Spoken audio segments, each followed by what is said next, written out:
用微光照亮夜晚，用温暖温润心灵。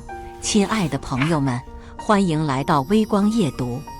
临近结婚纪念日的这天，为了给老公惊喜，我打扮得非常的妖娆。毕竟我们将近1年都没有夫妻生活了，为了唤起我们夫妻之间的情趣，我和闺蜜商量好，骗她去旅游，再在当天回来。可是没想到纪念日当天，她竟然给了我一个惊喜。接下来开始我们本期故事，记得点击订阅并开启小铃铛。我蹑手蹑脚地进了家门，看到桌子上的鲜花以及牛排，我不免高兴。老公还是会哄我的，不碰我可能是因为这1年他工作太忙了。想着，我上楼去卧室，越离近卧室，我竟然听到卧室里传来暧昧的声音。我不可置信地快步上前，却看到老公按着一个长发美女。原来她不是忙，而是被人喂饱了。我有些怒不可遏地冲了过去，拿着手中的包砸到了那个女人的身上。老公一脸错愕地看着我：“你怎么回来了？呵呵，你知不知道今天是我们3周年的纪念日？你竟然这么恶心，把人带到家里来！”我愤怒地咆哮着。老公冷静地穿着衣服，女人拉着被子遮住自己的身体，看着他们丝毫没有负罪感的样子。我上前把女人扯了下来，抓住她的头发：“让你勾引我老公，你个贱人！”女人被我打得哇哇叫，老公在我身后推了一把：“够了！”我怎么会够了？我又上去打她。老公见我不依不饶，脸色大变，他直接抓着我的头发，把我甩到了墙上。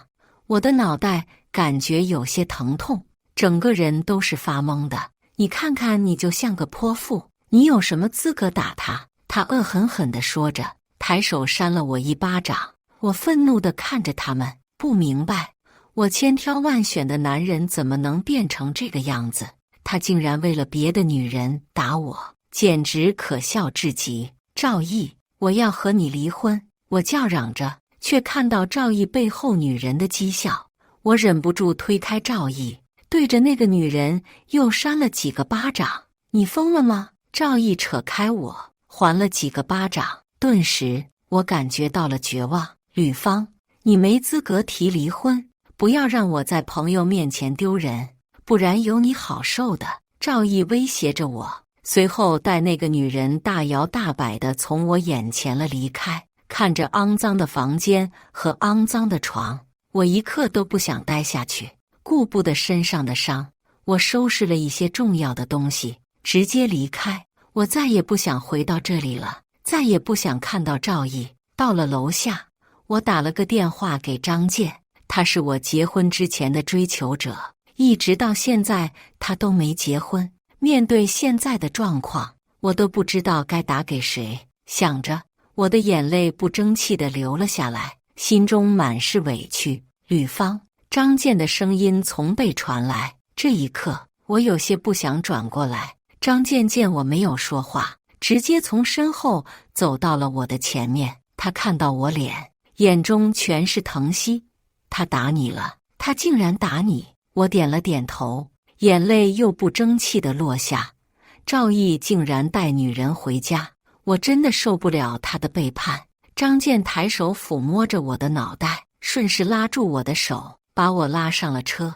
他掌心的温度在无形当中给了我一种力量。上了车，张健没有说话，我也不想说什么。他直接把我带到拉进了书房。书房传出娇喘的声音，我有些不明所以。直到张健把灯打开，我才发现那些声音是来自他的电脑。张健拉着我，我心里发慌。直到看到电脑上的画面，我下意识地想要逃离。张健抓着我：“吕芳，那些不开心的事情不要去想，你陪我看会电影吧，这个很好看的。”瞥了一眼电脑上的画面，瞬间我脸全红了。这可是爱情片啊！难道我给他打电话之前，他就在看这个？想到他单身看这个舒缓下，总比赵毅带女人回家的好。张健向我靠近，我甚至感觉他的呼吸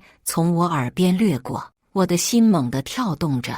我抬手推了一下他，毕竟我们认识多年，都没有任何越界，最多就是被眼前的电影勾出来男人的本色。吕方，你会不会和他离婚？张健眼中满是欲色。我点了点头，会。听到我的话，张健竟然笑了起来。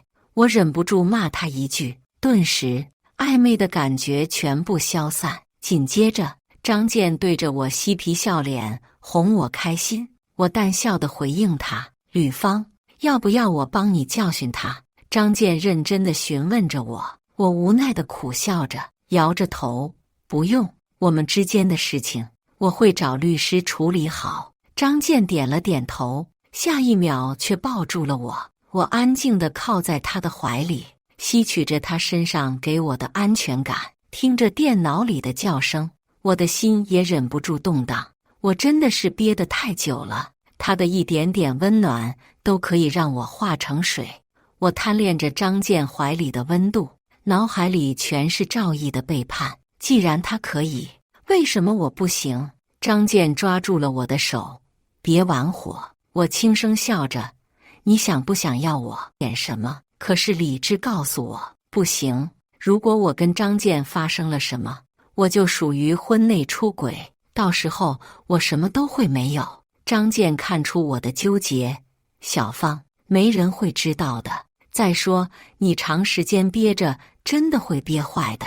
我心知他在暗示我，忍不住轻轻咬着唇瓣。我别过头，心里如同打鼓。我是想，可是我不能乱来。随即，我推开了他。张健笑着不语，转过身看着电影。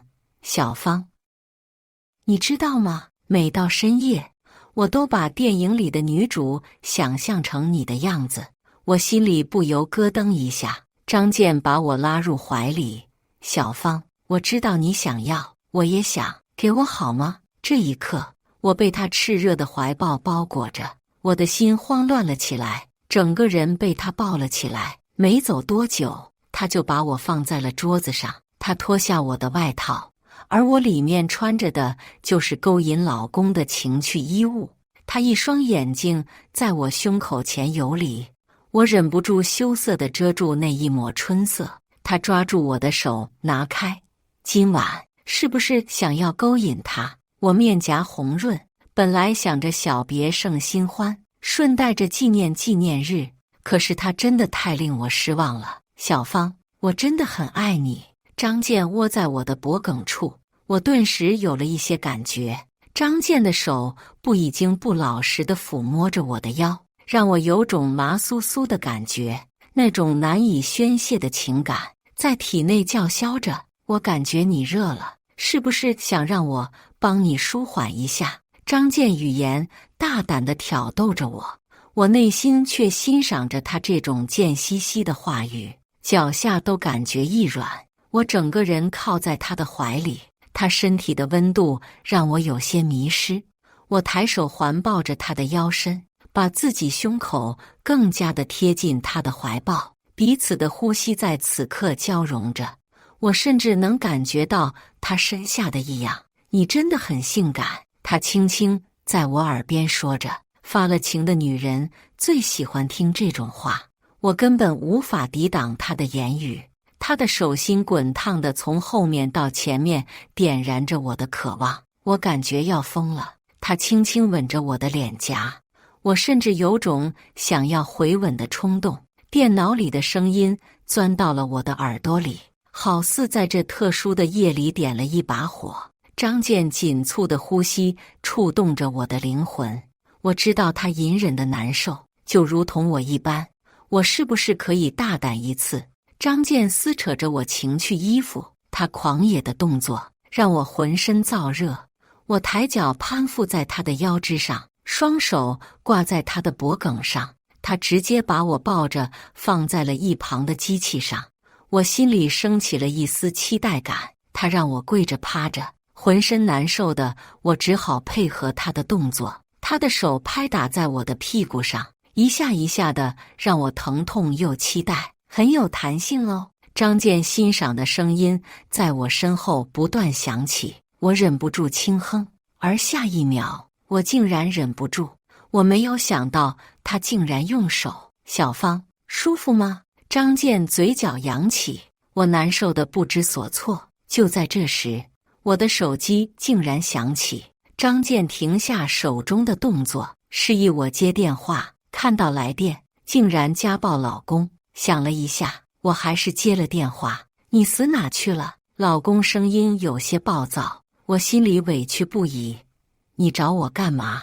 你不陪你的小情人了？吕芳，我看你胆子越来越大了，赶紧回家。赵毅冷冷地说着，他肯定是把我把这件事情告诉家里人，毕竟公公和婆婆都是正直的人，他们也不会想到自己竟然生了一个人渣。赵毅，你是不是有病？明天我们就去离婚。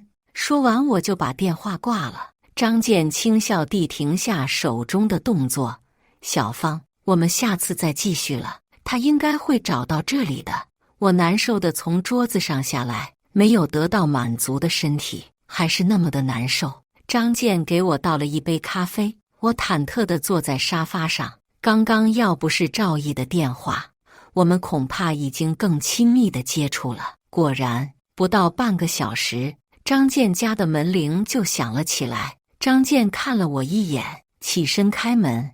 赵毅直接冲到我面前：好你个吕芳，我就知道你又来找张健，你和他是不是早就睡了？我不由冷笑：赵毅，你不要自己脏了，就全世界的人都脏了，跟我回家。赵毅拉着我的手就往车上拽，我扯开他的手：你是不是疯了？我说了，明天我们离婚，你觉得我们之间还能挽回吗？赵毅脸色一变：吕芳，你别无理取闹，像我这样的成功的男人，哪个不包养女人？呵呵，是吗？那我们就离婚，你想要包养10个都没问题。我冷冷地看着他。赵毅脸色难看至极：你再胡说八道，我就弄死你。他恶狠狠地看着我，让我心里冰凉。他狠狠拽着我，没有给我一丝机会，直接把我扯到了车上。我心里有些害怕，害怕他再打我，直接报警。赵毅发现，直接把我的手机扔到了窗户外面。我紧紧挨着车门，想要和他保持最远的距离。刚到家门，赵毅就把我关在房间里：好好想想，不然你就别想出来了。看着被锁上的门，我忍不住哭了起来。我甚至不明白，我的生活一个晚上就变成这样了。没过多久，赵毅说饿了让我做饭。我是真的不情愿，他把所有的力气都用在别的女人身上，还让我给做饭，真的他的脸皮越发厚了。我煮了点面条，本来想多放一些盐，可想到他还会让我重新做，我就忍了下来。赵毅吃着面，我站在一旁看着。就在此时，门铃响了。赵毅不大高兴地示意我去开门。打开门后，我错愕了，警察，竟然是警察！在我开门的瞬间，几名警官迅速冲进屋内，不经任何警告，直接将赵毅按在了地上。我愣在门口，心跳加速，不知所措。一个年轻的女警官走向我，轻声说：请你跟我们来一趟。我的心中虽然充满了恐惧，但同时也有一丝解脱之感。警车的灯光在夜色中格外刺眼。我和赵毅被分开带到警察局，走廊里昏黄的灯光映出我颤抖的身影。女警官引导我进入一个房间，让我坐下，并开始询问这个晚上发生的事情。我尽量平复情绪，从赵毅怎样威胁我，到我无奈地跟随他回家的经过，一五一十地告诉了他。他听后同情地看着我，轻声说：我们会保护你的，不要害怕。随后他带我去了医院进行伤情鉴定。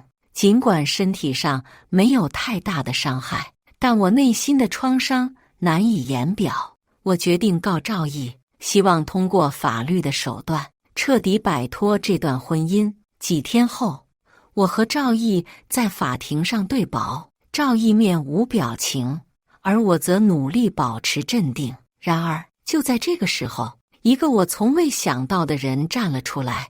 张健，法官，我和这个女士有不正当关系。张健话音刚落，每个人的目光都集中在我身上，仿佛他们的眼神能够穿透我的外表，直达我最深处的不安。我的双手紧紧地抓在一起，心跳加速。那晚，他只不过是用了手，我们压根就没有真正开始。我甚至有些不懂，他为什么要出庭？请问，你是否认识这位先生？我的律师指向张健，声音平静而坚定。我深吸一口气，试图平复自己的情绪。是的，我认识他，很多年的朋友了。他声称你们有不正当的关系，并向法院提交了所谓的证据。对此，你有何回应？律师的目光在我和张健之间转换，似乎在寻找真相的蛛丝马迹。我凝视着张健，心中涌现出一种复杂的情感：怒火、后悔、无助，所有的感觉交织在一起，让我几乎无法呼吸。没有，这完全是捏造的。我和他之间没有任何不正当的关系。我的声音尽管有些颤抖。那天晚上他都没有进来，我们怎么能算？张健的律师站起来，手中拿着一些文件，他的表情充满了自信。我们有证据，证明我的客户所说的一切都是真的。这些照片和信息足以证明他们之间不寻常的关系。随着证据一一被展示出来，我的心沉到了谷底。照片、聊天记录都是断章取义的。随着证据一一被展示出来，我感到我的心沉到了谷底。照片显示的是我和张健在不同场合下的合照，每一张都被故意选取出来，以展示出某种亲密无间的姿态。法庭上的气氛变得紧张，旁听席上的人们窃窃私语。我能感受到他们的目光在我身上来回扫过，充满了审视和疑惑。我无力地低下头，那些全都是上半身的照片，让我怎么解释？我的律师紧急请求休庭，希望能有时间仔细审查这些突如其来的证据，但法官决定继续审理，要求我们立即回应。面对这样的局面，我只感到一种深深的无力。我知道，无论我说什么，那些被操纵的证据都已经在庭审中造成了巨大的伤害。在最后的陈述中，我尽力保持着冷静，详细解释了照片和聊天记录背后的真实情况，强调我和张健之间只是普通的朋友关系。但我的声音听起来如此微弱，仿佛是在对抗一场无形的风暴。最终，法庭判决对我极为不利。在一系列复杂的法律操作和公关战中，我发现自己不仅名誉扫地，而且几乎失去了一切：工作、朋友，甚至是家庭的信任。在法庭外，我站在人群中，感觉自己像是一个完全的外人。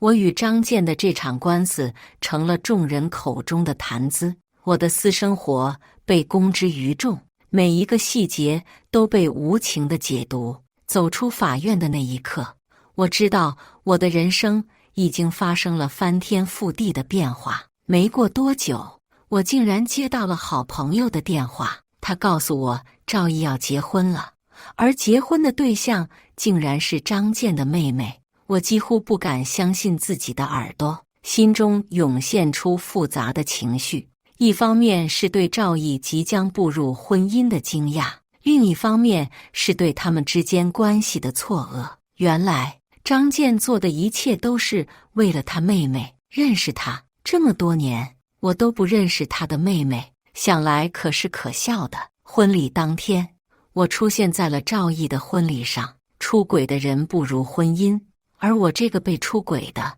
却被所有人唾弃。我真的很想闹一场，让他们丢尽颜面。就在我想要大闹的时候，张健出现了。他看起来有些紧张，他抬手拽着我走出了婚礼现场，引起了一阵轻微的骚动。我挣扎着，最终忍无可忍，给了张健一个响亮的巴掌，质问他为什么这样做。他脸上的表情十分复杂，最终露出一丝苦笑。我妹妹爱上了赵毅，而我爱上了你。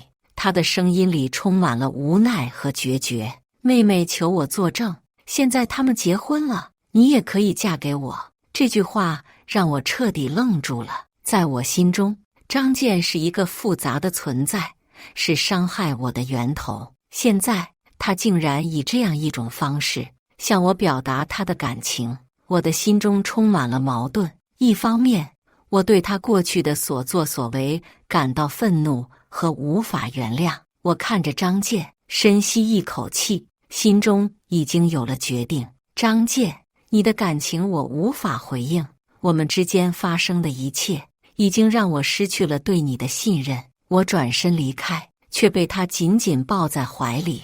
我挣扎着想要脱身，但他的拥抱像是一道无形的牢笼，让我无处可逃。你对我是有感觉的，你失去的那些，我都可以给你，你何苦呢？他的声音在我耳边低语，既有一种无奈，也带着一丝坚决。我内心充满了矛盾和不安。张健拿出一沓照片，看着我说：“这些是我们的彼此记忆，我不想用它们来威胁你，我只是想让你知道，我对你的感情是真实的。”我站在那里，看着那些照片，心中的情绪复杂难解。竟然是我被他压在桌子上的照片，每一个动作都那么清晰。张健，何苦呢？我们之间不可能。我不相信张健敢拿这些照片要挟我，毕竟这可是违法的。我毅然决然地离开。时间一天天过着，我努力开始新生活，尝试忘记过去的一切了，并开始了一段新的恋情。这份新的关系带给我希望和幸福，我以为自己终于能够摆脱过去的阴影。然而，张健再次出现了。他的出现像是一场突如其来的风暴，破坏了我刚刚建立起来的平静生活。一天晚上，他找到了我和我的新男友，手里拿着那些过去的照片，脸上带着一种嚣张。你真的要和别人在一起，彻底忘记我？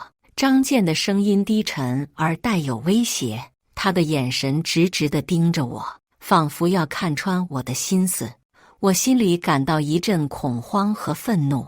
张健，够了，我们之间没有可能，为什么不放手，让我过上自己的生活？他冷笑一声，手里晃动着那些照片。因为你属于我，我不允许你和别人在一起。我的心里充满了无力感和愤怒，但同时也有一丝不甘。张健，我不是你的物品，你没有权利这样控制我。我和你之间压根就没有开始就结束了，我有了自己的生活。旁边的我的男友看到这一幕，他的脸上露出了震惊的表情，但很快他就站在了我的身边，握住我的手。不管那些照片是什么，我都不会因此离开你，我们会一起面对这一切。张健显然没料到我的男友会这样回应，他的脸上闪过一丝惊讶，然后是更深的愤怒。你们以为这样就能结束吗？我深吸了一口气，鼓起勇气面对他。是的，张健，到此为止，我不会让你再威胁我的生活。你之前做假证，害我失去了财产分割的权利，现在那些全都是你妹妹的，你不要在那过去威胁我，不然我会报警。张健盯着我们几秒，然后突然撕毁了手中的照片，扔到了地上。你会后悔的。说完，他转身离开了。我和男朋友回到家就早早睡了，没想到一个晚上的功夫，张健竟然把我的照片发给了我所有的亲朋好友。那些过去的本应私密的照片，像是一阵狂风，迅速在我的朋友圈传播开来。这一举动不仅侵犯了我的隐私，更是对我的人格和名誉造成了巨大的伤害。我的手机几乎被询问和关心的信息轰炸，每一条消息都像是一把刀，刺痛我的心。在这个混乱和痛苦的时刻，男朋友站在了我的身边，成了我的坚强后盾。我们不能就这样放过他。我的男朋友握着我的手，他的眼神坚定。这已经不仅仅是威胁和恐吓了，这是犯罪。我点了点头，心中充满了感激。我知道，如果没有他的支持和陪伴，我可能已经崩溃了。我知道，我们必须报警，让法律来惩处他。我们一起去了警局，详细地向警察说明了整个事件的经过，包括张健之前的威胁和现在公开私人照片的行为。警察非常重视我们的报告，立即开始了调查。不久之后，警察找到了张健，他被正式逮捕。在警局，我和我的男朋友面对着张健，这一次他已经没有了之前的傲慢和挑衅，取而代之的是恐惧和慌乱。你为什么要这样做？我问他，我想知道他究竟是什么心态，为什么要把事情做绝。张健低下了头，沉默了一会儿，然后轻声说，我只是不想失去你。我以为这样可以让你回到我的身边，通过伤害我。我几乎不敢相信自己的耳朵。你以为这样就能赢得我的心吗？你这样做只会让我更加讨厌和远离你。警察将我们分开，开始对张健进行正式的审讯。在接下来的日子里，法律程序逐步展开。张健因为侵犯隐私权和威胁恐吓被正式起诉。随着法律程序的逐步展开，张健因侵犯隐私权和威胁恐吓被正式起诉。这件事情也逐渐成了我生活中的一部分。我开始频繁出现在法院，成为旁听席上的常客。每一次听到关于张健的控诉，我的心都会沉重一分。尽管我对他的行为感到愤怒和痛苦，但在心底里也有一丝复杂的情绪。这一切是否真的就是我想要的结果？法庭上，张健的律师试图为他辩护，声称张健的行为是出于对我的爱，是一时冲动的结果。但每当我看到那些被公开的照片，听到我亲朋好友因此受到的伤害，我就知道这样的爱是我所不能接受的，是对我的极大侮辱。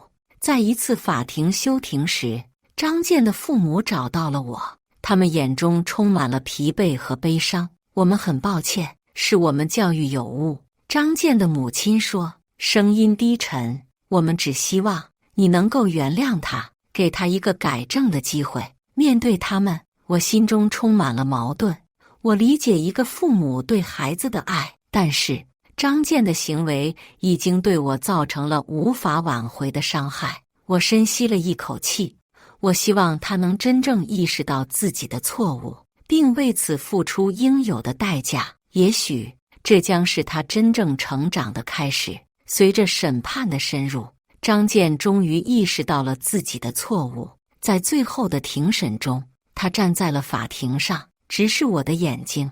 我知道我所做的一切都是错的，我伤害了你，也毁掉了自己。如果可以，我希望能得到你的原谅。听到他的道歉，我心中的重负似乎轻了一些。虽然这无法改变已经发生的一切，但至少我看到了他的悔改。我没有立刻回应，但在心中，我希望他能从这次经历中学到真正的教训，成为一个更好的人。法庭最终判决张健因侵犯隐私权和威胁恐吓罪名成立，被判处有期徒刑，并要求他对我进行经济赔偿。走出法庭的那一刻，我感到了一种久违的轻松，仿佛我终于能够从这段阴影中走出，重新开始我的生活。我和我的男友的关系变得更加坚固，我们一起克服了那段困难的时期，彼此之间的信任和理解也得到了加深。我意识到，真正的爱情不仅仅是两情相悦，更是在困难时刻能够彼此支持和理解。感激这段经历给予我的一切，它虽然是一段痛苦的记忆，但也是我人生旅程中宝贵的财富。我学会了，真正的勇气不是面对生活时不展露脆弱，而是在最脆弱的时候，依然能够选择相信和爱。故事完，接下来是我们本期第2个故事。记得点击订阅并开启小铃铛。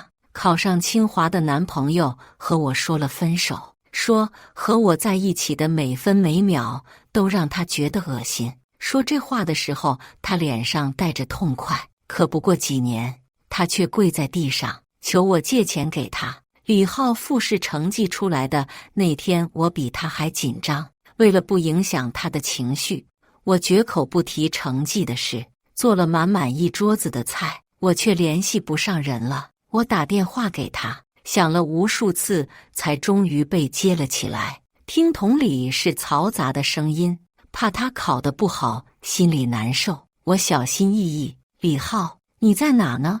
听筒一阵长鸣后，是李浩含糊不清的声音：“你谁呀？”“林晓，你女朋友。”他声音很不耐烦：“你管我在哪干嘛？关你什么事？”更加确定人喝醉了，我有点担心，考不好没事的，先回家好吗？听筒那面突然响起了李浩的笑声，一声比一声大，通过话筒传递一阵阵地震动。“林晓，你他妈的还管老子？老子考上了清华，你知道意味着什么吗？”林晓，记忆中的李浩永远是温文尔雅的，从来没有在我面前说过一句脏话。我有点错愕：“李浩，你是不是喝醉了？”对面的人没理我，一肚子的不满宣泄而出：“林晓，你配不上我了，老子可以讲很多钱，你只能拿你的臭钱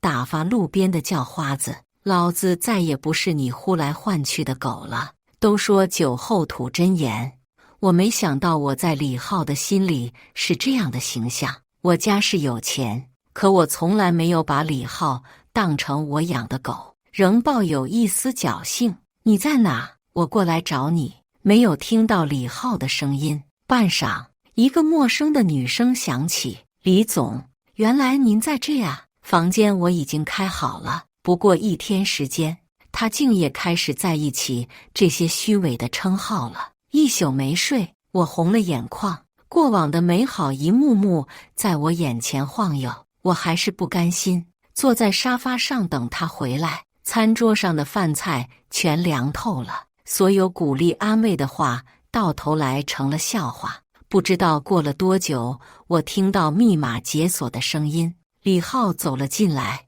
领带歪歪扭扭，上面沾着个口红印，脸上新冒出了胡茬。“林晓，你怎么？”见到我，他神色带着些慌张，同时还夹杂着说不清道不明的痛快。“你昨天去哪了？”我声音哑得吓人。我走到他前面，他却移开了视线：“没去呢。”说完要绕过我，我扯住他的袖子：“作为女朋友，连你去哪都不能知道了吗？”他推了我一把，发火突如其来，却又有迹可循。“昨天不是说清楚了吗？我们分手了。”“可是我们好好的，为什么要分手啊？我们在一起明明那么开心。”我还在自欺欺人。“林晓，既然话都说到这了，我就挑明了，和你在一起的每分每秒都让我觉得恶心。你是我在这个世界上最讨厌的人。”他的话好像进到了我脑海中，却又往外散开，变得虚无缥缈。我眼里只剩下他白衬衫领口上那个刺目的口红印。你和他察觉到我的视线，李浩神色清明。是，睡了，你又不给碰，还要管我找不找别人。终于控制不住，我用力甩了他一巴掌。李浩笑了一声，这一巴掌就当我还你的施舍，以后我不欠你了。好一句还我的施舍，好一句不欠我了。从什么时候开始的？我不死心，一定要问个清楚。什么？从什么时候开始讨厌我的？我不相信会有人从一开始不喜欢我还和我在一起，而在一起的每时每刻都是在作秀。李浩扯了扯领带，那根带子像是会让他窒息一般的存在。扯下了领带，他畅快地吐出了一口气。从你安排我的每日三餐，监督我的考研作息，限制我的娱乐时间，还自以为是的让我见一些你以为有用的人脉。我讨厌你插手我的一切，我要的是一个女朋友，不是一个妈。我气得有些发抖。那你既然讨厌我的话，为什么不早点提分手？他像是哑巴吃黄连，一个字也说不出来。看到他的模样，我笑出了声。我做的一切到头来只感动了自己。我一直知道李浩是个怀才不遇的人，从刚开始认识到现在，他一直对自己的高考成绩耿耿于怀。他看不上我们的大学，看不上所有和他一起考上了这个大学的人。可一方面他怀揣着一个一飞升天的梦，另一方面他的玩心又很重，玩着玩着就找不着北，饮食也不健康，常常胃痛，这样子又怎么能考上清华？我好声好气劝他把游戏软件全卸载了，全身心投入备考之中，每天早上准时准点的叫他起床。从没做过饭的我跟着视频书籍一道道学，硬生生把一锅黑暗料理折腾出了花。我怕他因为本科出身不好，还介绍了几个老师给他认识，真把自己熬成了老妈子。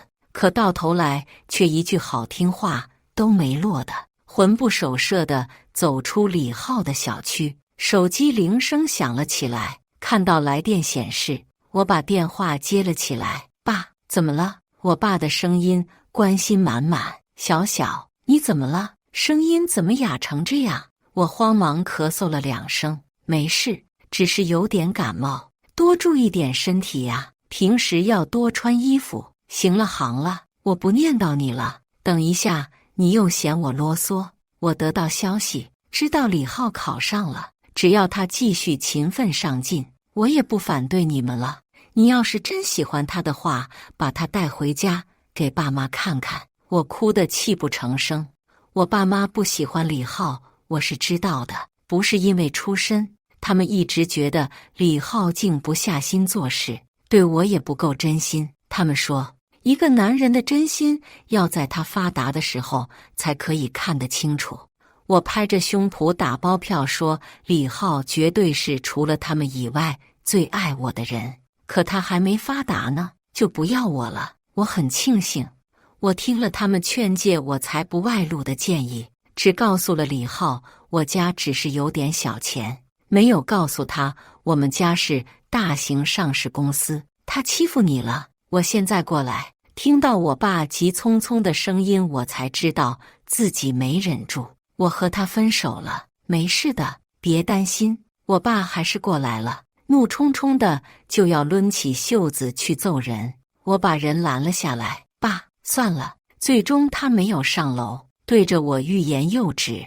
我看着他，突然有点说不出话。我爸的白头发什么时候这么多了？他脸上原来已经有这么多皱纹了吗？吃一堑长一智，我家小小这么优秀，还怕找不到好男人吗？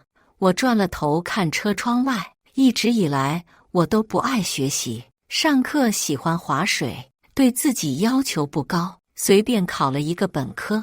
我总觉得我的人生一帆风顺，再怎么做也差不到哪里去，甚至把李浩当成了自己的退路。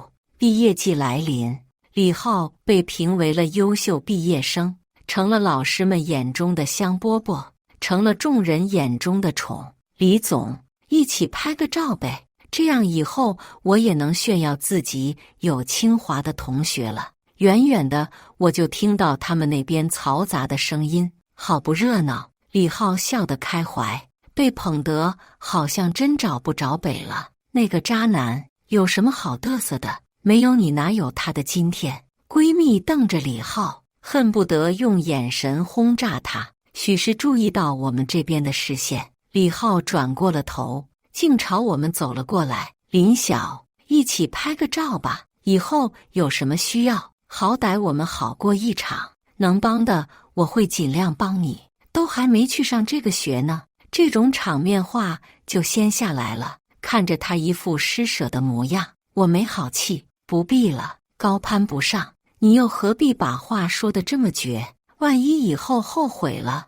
闺蜜站到我面前，她最后悔的就是遇到你。傻逼，我没和你说话。宋乔，你让开。许是没见过这么不要脸的人，闺蜜忍不住骂了脏话。你他妈听不懂人话是不是？李浩脸上闪过难堪，声音也大了起来。你能不能有点素质？一群人围了过来，免费的看客谁都爱当。您他妈这样有素质了吧？我拦住闺蜜接下来的口吐芬芳。李浩，我不会后悔，倒是希望你别后悔。说完我拉着闺蜜走了。毕业后我爸来载我，后备箱被我的行李箱装满，刚巧碰上李浩从车窗外走过，揽着一个美艳的女人。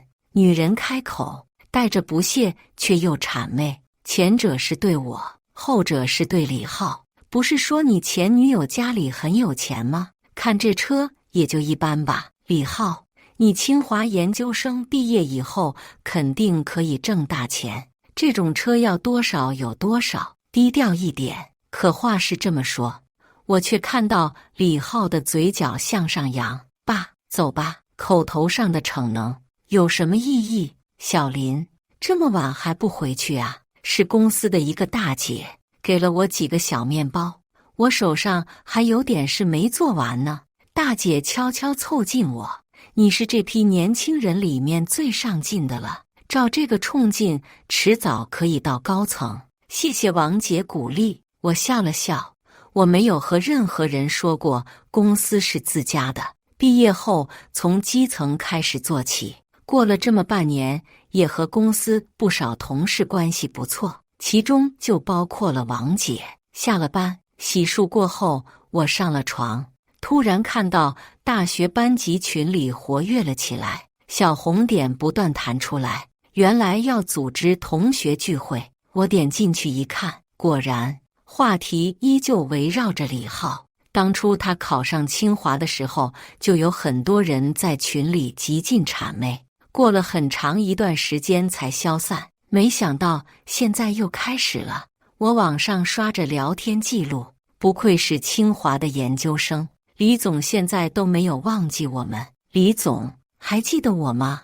我是毛概课坐你后面的小王，我是隔壁寝室的小江，还真是什么牛鬼蛇神都出来了。其实也是人之常情，我们本科一班，几年可能就出了一个考上清华的，再加上毕了业，大家更知道生活的不易，谁又不想自己有个清华研究生的朋友呢？我懒得看，快速往下滑，却发现气氛突然有些尴尬。起因是一条，还有我，上学时你还找我借过1万块钱，钱就不用还了，记得我就行的消息。没想到这条消息奉承不成，反而惹怒了李浩，隔着屏幕都能感受到李浩的怒火。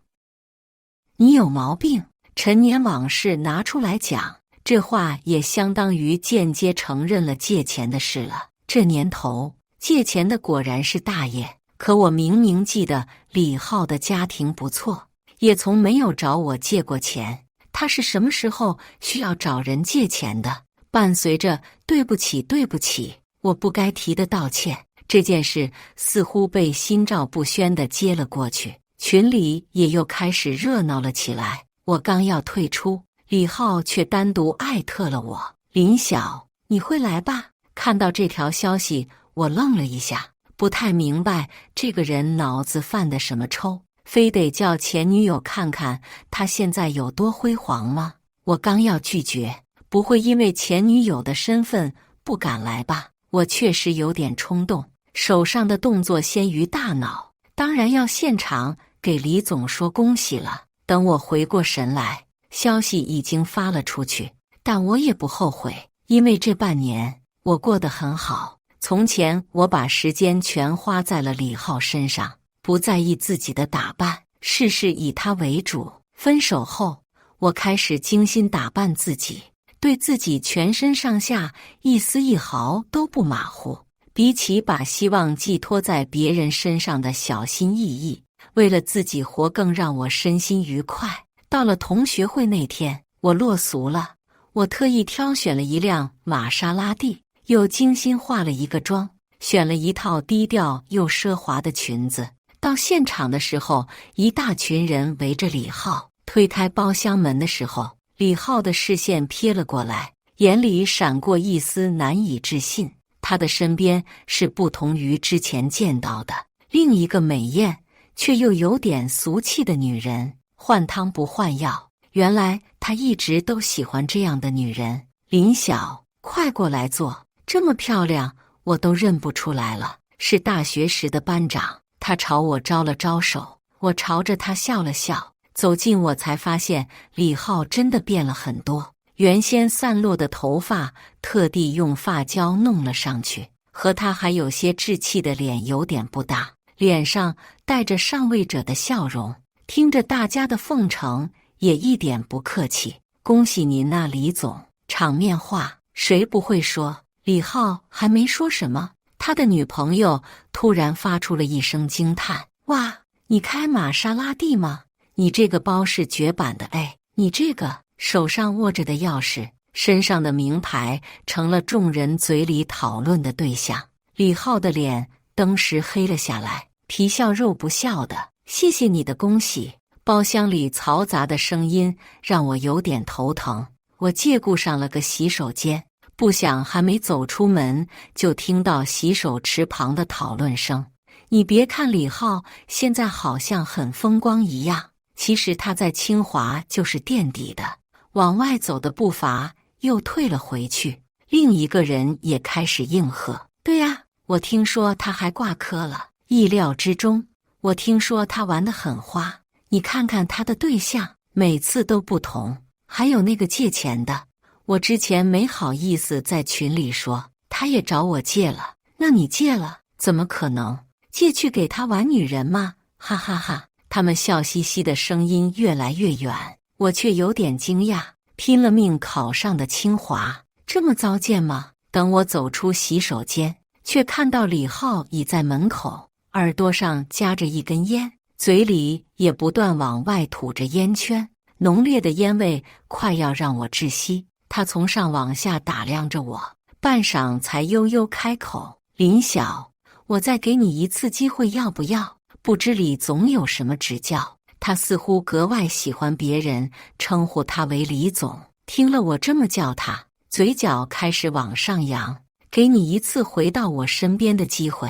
看到李浩自信的样子，我有点反胃，却依旧维持着教养：不需要，你别给脸不要脸。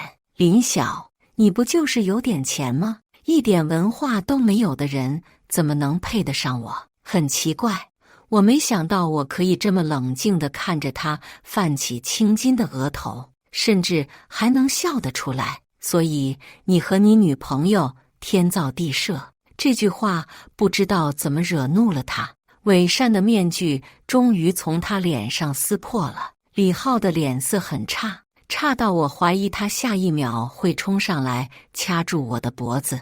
你早晚会后悔的，我只会后悔在这样一个人身上浪费了2年的青春。我回了包厢，李浩的女朋友见我进门，冲上来亲昵地环着我的手，一点也不在意自己的男朋友去哪里了。姐姐，你的包包好好看哦。我还没回应，李浩推了门进来，关门声大到所有人都往门口看去。他的脸色很差，盯着我，半晌，突然开口：“以后谁和林小娇好，就是和我李浩过不去。”话刚落地，包厢安静的能听见彼此的呼吸声，没有一个人敢开口说话。我突然笑出了声，包厢里回荡着我的笑声。我端起酒杯，既然你们李总发话了，那我不让大家难做了。这一杯，我敬大家。说完一饮而尽，每个人脸上的表情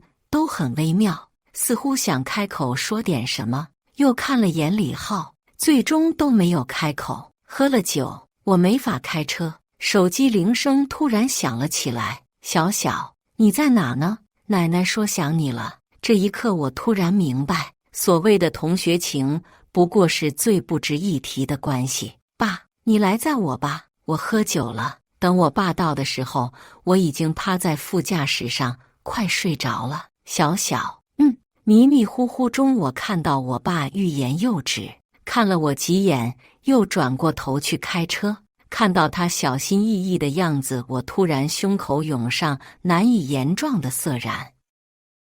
我为了那样一个渣男，把自己最亲近的亲人给伤害了。爸，我们父女有什么话直接说就好了。爸是觉得你也可以去考个研，李浩那样的人你都可以帮他考上，那你又有什么做不到的呢？咱可以不考清华。爸爸不是为了要挣面子，也不是要拿你和别人对比，只是有个研究生学历对你比较好，以后晋升了也能服人。见我低着头又说不考也行，爸爸养得起，爸爸养得起。看到他渐渐老去的样子，我知道我自己早该长大了。父母庇佑了我一辈子，现在该是我保护他们的时候了。爸，我会考研，也考清华，但不是为了李浩，是为了我自己，为了你们。1年不行，我考2年；2年不行，我考3年。我爸笑了，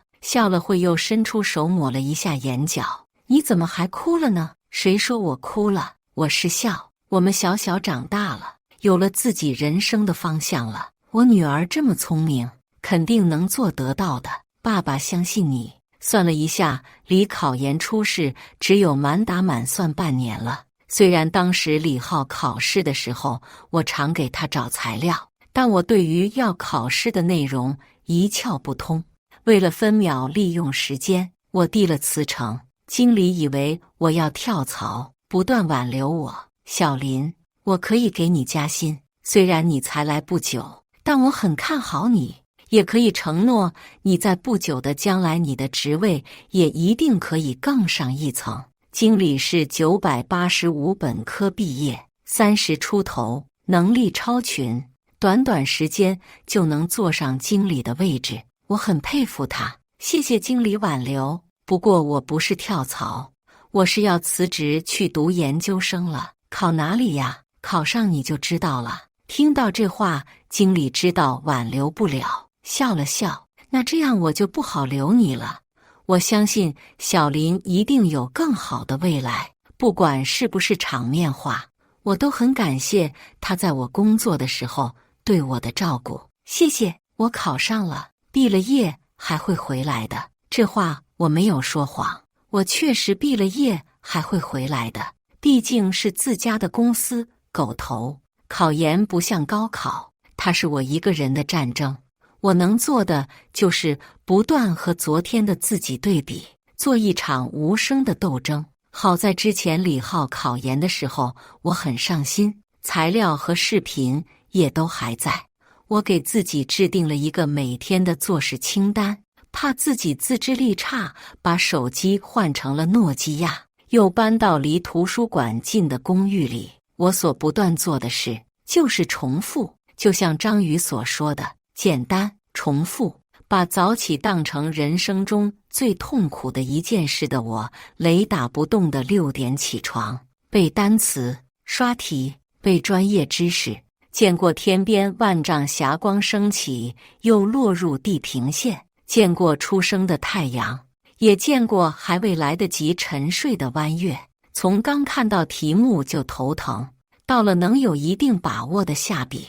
可尽管这样还是不够，我的基础太差，半年时间考清华，无异于痴人说梦。爸妈过来看我，瞧这小脸蜡黄的，还老不让我们来看你。爸妈停好车，跟着我上楼，一路碎碎念，这不是怕你们影响我吗？我嬉笑着，才推开门，转过身才发现我妈捂着脸，突然哭了。小时候你闯祸，妈妈总是想你什么时候能乖一点，不需要爸妈再给你擦屁股。后来你读书差，爸妈又在想你什么时候能上进一点，不要让爸妈在别人面前抬不起头，说我们只是个有钱的暴发户，不懂得教育女儿。再后来你谈恋爱了，爸妈又在想你什么时候能学会不依附别人，有自己的想法，能学会识人。可现在我女儿真的长大了，我却怎么觉得这么心酸呢？就好像昨天你还是一个只会喊着爸爸妈妈我尿裤子了的小朋友，突然就要长出翅膀离开我们了。所谓父母，好像总是要经历过这一场，从被需要到需要，只是我的成长来得太晚了。哎妈，你干嘛这样？长大了还不好吗？长大了意味着你受了苦了，见不得分为这样。我爸开口，行了行了，你干嘛在女儿面前这样？我们今天又不是来哭的。我怔，你们今天不是来看我的吗？是也不是，我们买了票飞北京，咱们去清华先看看，参观你未来的母校。莫名的，我就上了飞往清华的飞机。虽然只是看看，我却格外紧张。我们能进得去吗？万一保安不让我们进，宏大的校名就在我的眼前，仿若做梦一般。放心，我都安排好了，有个叔叔的小孩也在里面学习，人家是清华本校保研的，到时候你有什么不懂的地方可以向他请教。才刚说完，我就看到一张清俊的脸出现在我们面前。不是说学霸只顾着学习不顾着打扮吗？他怎么还这么好看，还很有礼貌？叔叔阿姨好，是江正吧？真是麻烦你了。我爸说完，用手肘推了推我，快向人问好。我看向江正，他正冲着我笑，有种莫名的亲切。江正哥好，那我带你们参观一下学校吧。我们跟着江正的脚步，从科技大楼到人文社科图书馆，再到进春园。清华很大，也很美，甚至连三三两两的小情侣都让我觉得赏心悦目。一路走过，我突然觉得他也没有离我那么远，好像我只要再踮踮脚尖，伸出手也能触碰到。你们年轻人多聊聊，我们去找你江叔叔泡茶了。说完，我爸朝我使了个眼色，就溜了。我有点尴尬，对着刚认识的人，不知道该开个什么话头。林小学妹，你考研有遇到什么问题都可以问我。学妹吗？他的话好像无形中有股力量，让我燃起了熊熊的斗志。那我一定不客气了。读研是一种什么感受啊？怎么说呢？累并快乐着吧。累是真的，虽然会遇到很多问题，但是一旦问题解决了，快乐也是无法形容的。你知道你的时间没有浪费，你知道你所做的事情是有意义的。过了会又说，我是不是说太多了？不会不敢来了吧？我被他逗笑了。怎么可能？我会努力当学长的学妹的。要了江正的联系方式后，我回了我的小公寓。因为我手机是诺基亚，没有办法上网。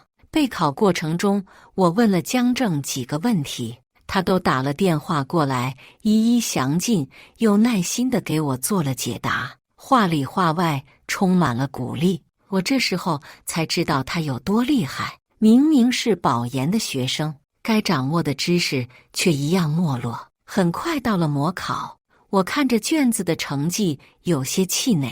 尽管和以往不学无术的我对比，我的进步飞速，但要达到清华的门槛还是有很长一段距离。我好像遇到了瓶颈期，成绩怎么都提不上去，尤其是数学，一直卡在120到130之间，心情郁闷。问江正问题的时候，可能被他发现了。怎么了？心情不好吗？也没有，就是有点迷茫。过了会，江正才开口：林晓，送你一段我很喜欢的句子。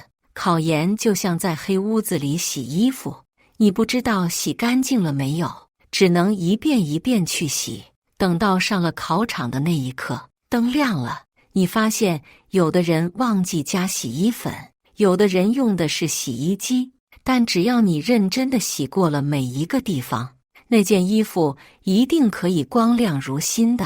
虽然我没有经历过考研，但是我相信你一定可以。其实我看过这个句子，当时看的时候只是觉得有道理，但不知道为什么从江正的口中说出来，我就觉得这段话的可信度那么高。我开始查缺补漏，把漏掉的知识点所涉及的基础知识一遍又一遍地过，反反复复地刷。终于，我的数学成绩从120几到了130几，再到了140几，其他科目的成绩也不断得到了提升。终于到了考试那一天，我提前预定了考场周围的酒店，因为我是一个有点偏文科生思维的理科生，英语和政治发挥的还算不错。但考完的第一天，我却翻来覆去，怎么都睡不着觉。虽然后期数学的模拟情况还不错，但也许是长期以来面对数学的恐惧感作祟，我脑中涌现的是莫名的飘忽感，一会像打了鸡血觉得自己知识掌握牢固，一会又害怕自己万一考不上，能不能有重新来过的勇气。伴随着清晨第一抹阳光，我起了床，打开手机，却发现小小的诺基亚手机屏幕上满满都是所有关心我的人发来的鼓励短信，一张张鼓励的脸在我脑中浮现。这个时候，我好像才把悬在半空的心稳了下来。伴随着铃声响起，我开始动笔，基本上都刷过类似的题，但一道3重积分的题目把我卡住了。这种题会做的人也许觉得不难，可却让我这个空间几何思维超差的人手脚冰凉。卡了半天，好不容易列出了式子，我却无论如何找不到一个合适的参数替换的方式把结果计算出来，甚至开始怀疑自己所列的式子是不是对的。可第3问依赖于第2问的结果，7到8分的分值决定了我能否上岸。握着笔的手突然沁了汗。林晓，遇到不会的题别慌，有些时候猜测也是一种解决问题的方式。脑海中突然想起江正和我说过的话，我当时还在想他肯定是在哄我，靠猜测怎么做题呢？横竖都是死。我突然冷静了下来，按照他说的方式猜测了一下最终结果。我先预想第2问的结果，将结果带入第3问，结果竟相当合理。当然猜测也是需要一点方法和技巧的，不是瞎猜。于是我带着结果去推测过程，不断往前迭代，赶在考试结束前的10分钟，最终找到了合适的参数替换。剩下10分钟，我检查了一些比较容易出错的计算过程。走出考场的那一刻，我长长地呼出一口气，终于感觉自己活了过来。考完所有考试，我往外走，看到远处有3个人探头探脑的。小小，考完了，咱们回家吧。爸妈，你们怎么来了也不说一声，这不是怕影响你考试吗？我转头看向清俊的面孔，江正哥，你怎么也来了？后者朝着我笑了笑，带着安抚，刚好在附近，就过来给学妹加个油。我心里一暖，有点感动。那是连呼出一口气就会马上变成冰碴子的天。他们3个人站在考场上等着我回家。谢谢爸妈，谢谢江正哥。考完休息了1周，我开始着手准备复试。考完不休息一下的吗？我妈又开始碎碎念：瞧你考个研都瘦了多少斤了，不回家补补吗？我深知清华的难度，又是多少人眼中的香饽饽。虽说对完答案我对自己成绩有一定的把握，可在这之前我又比那些一直在努力的人差了多少？学习是一件永远不会让自己亏损的买卖。复试完再补了，我依旧抱着自己的小诺基亚，埋头于专业书之中。终于，初试成绩出了，我的数学头一次超过了145。所有的努力果然是有回报的。出了成绩后，很快迎来了复试。除了专业问题外，我记得考官问我的一个问题让我很深刻。他说：整个考研过程中，你最感谢的人是谁？我想了一下，脑海中浮现了很多人，从刚开始的被刺激备考到后来爸妈以及江正的鼓励，一路上要感谢的人很多很多。说我不行的，我很感谢；说我行的，我也很感谢。但我最感谢的是我自己，感谢在这一路上一条路走到黑不撞南墙不回头的自己。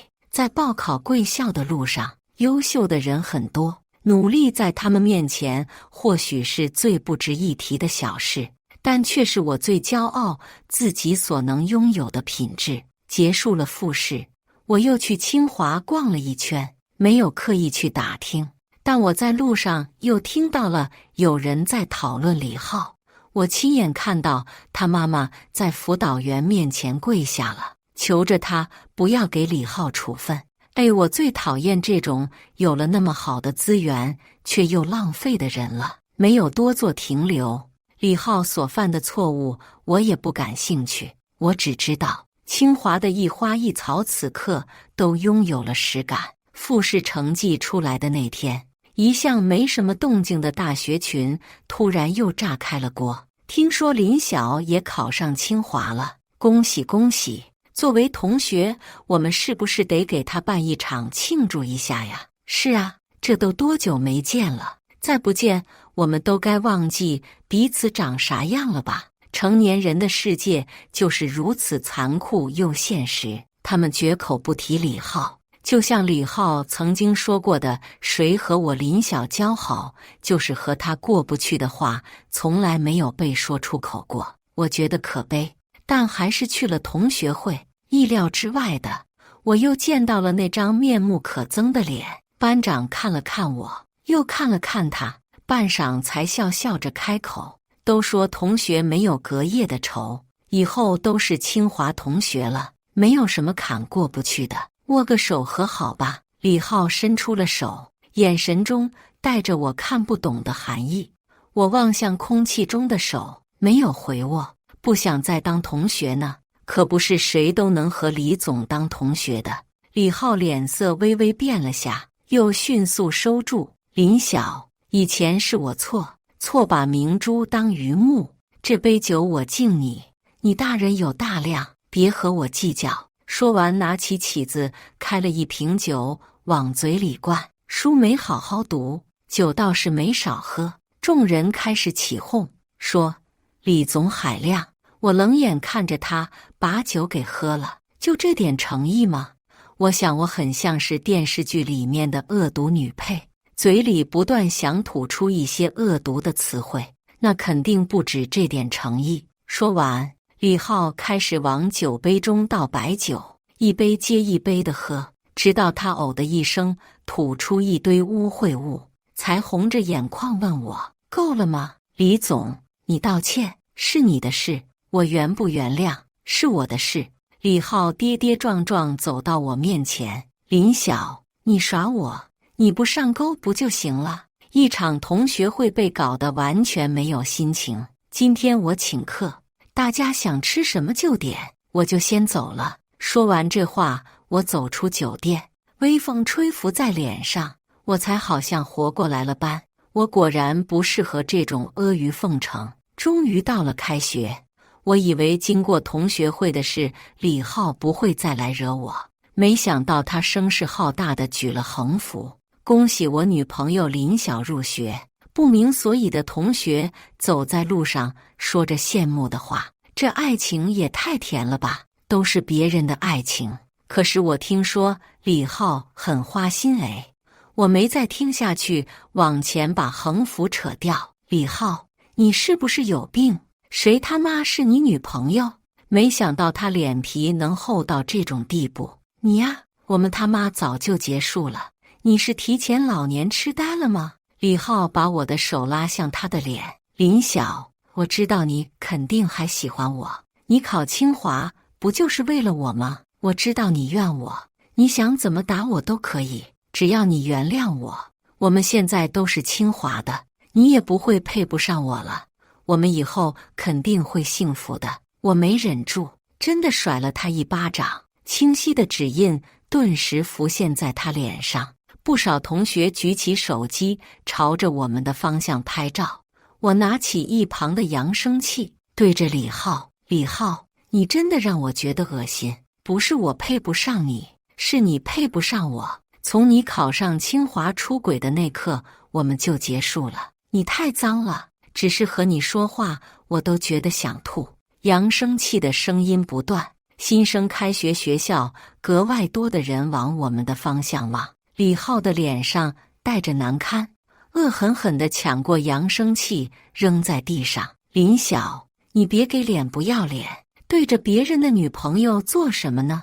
我的鼻腔突然涌入了一阵清冽的气息，随即落入了一道温热的怀抱。我抬头，是江正，他看着李浩，神色不悦。听说这个师兄很厉害哎，三角恋吗？要我就选江正师兄。听说李浩名声不是很好，周围的声音还在不断响起，我却好像能听见自己的心跳声。他是你男朋友？李浩盯着我，像是听到了什么不可相信的事，肩上的手带着温热感，一阵阵地传导到我皮肤中。我点了点头，对呀，我男朋友。李浩盯着江正半晌，开口，有这种女朋友，你以后会后悔的。我下意识地抬头看江正，他的声音带着安心的力量。我只会后悔他怎么没有先遇上我，才会被你这种渣男祸害。听到他的话，我几乎真的要以为江正就是我的男朋友。等到李浩转过头走了，我才从江正怀里退了出来，有些不好意思。江正学长，谢谢你啊，让你看笑话了。没想到江正却格外认真地看着我。林晓，我是认真的，没有在他之前遇见你已是憾事。我希望你往后的人生都能有我的参与，做我女朋友，好吗？我的心脏跳得飞快，像是要跳出了嗓子眼。半晌，我听见了自己的声音，好。后来不知道谁把李浩的黑料全爆到了网上，他的女朋友们纷纷讨伐他。这个时候我才知道，李浩已经偏航了正常的轨道太多，永远不可能回去了。他同时和几个女生交往，常去夜店消费，甚至不止一次的让女生怀孕。听说了吗？李浩的父母又来学校了，有这种儿子真的会心寒死。这回下跪肯定是没用了。李浩的名字响彻走廊、教室、小树林。他赶在被开除之前，倒是过了一把成名的瘾。在那之后，我便很少听到李浩的消息了，只听说他好像创业去了。又过了5年，我继承了我爸的公司。一个寻常的早上，电话响起，秘书甜美的声音从话筒中传递：“林总，有个说是您同学的人要见你，叫什么名字？叫李浩，还在公司大厅等着呢。”思考了会，我回答：“不见。”没想到下班后走出电梯，李浩还没走，一张脸变得格外沧桑。